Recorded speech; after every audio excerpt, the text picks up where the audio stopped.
Sí, escribo. Hay muchos. Sí, es Jesús.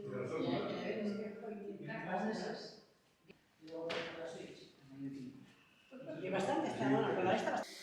Kaixo, arte eskolatko arduradunen eskutik, berriz ere hemen gea urtero bezala, urteroko erakusketa aurkezten.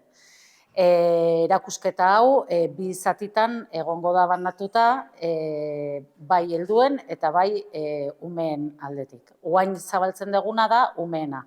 Hau egongo da gaurtik aurrera 9tik 18 arte, eta gero 20an aldaketa egingo dugu, eta 21tik 30era helduena izango da.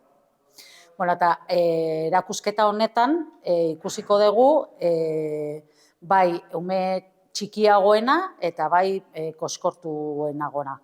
Nire aldetik esan gehiengoa, hemen aurkezten duguna kuadroak direla, akrilikoakin egindako kuadroak, gehien bat ikusiko duzute paisaiak direla, animaliak ere ikusten dituzue, hemen nire atzean, bakoitzak nahi duna aukeratzen du, eta ikusiko duzue hori ere, palmerak egitea asko gustatzen zaie. Bueno, ikusten duzu, umeena beti izaten da oso koloretsua, oso alaia, eta, bueno, badauzkagu artistatxo batzuk hemendik, eta gonbidapena nahi dezuenean erakusketa ikustea etortzea.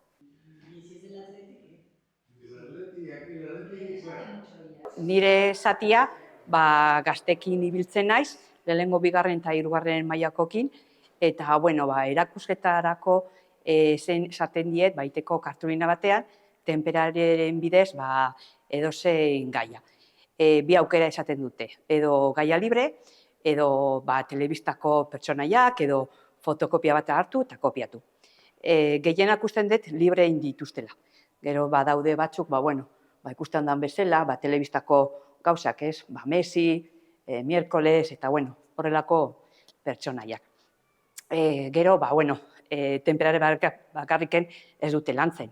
Baita egiten dute itzalak, eskulanak, baita, itzalak egiten dutenean, gaia desberdinak lantzen dute, bodegoiak, animalik, eta poliki-poliki juten dira ikasten.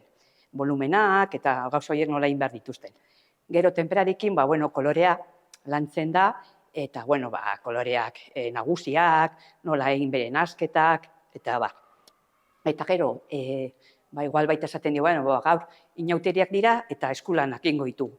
Eta baiztan ere baita oso gustora biltzen dira, eta horrekorren oso gustora daude, erakusketan jartzen digulako bere lanak, eta zer gehiago esan behar dut, uztailan ikastaroa egiten deula goizetikan. Orduan, zabali dago matrikula, eta, animatu egiten da jendea. Eta beste guztia, eskerrik asko, eta aurrera, artistak.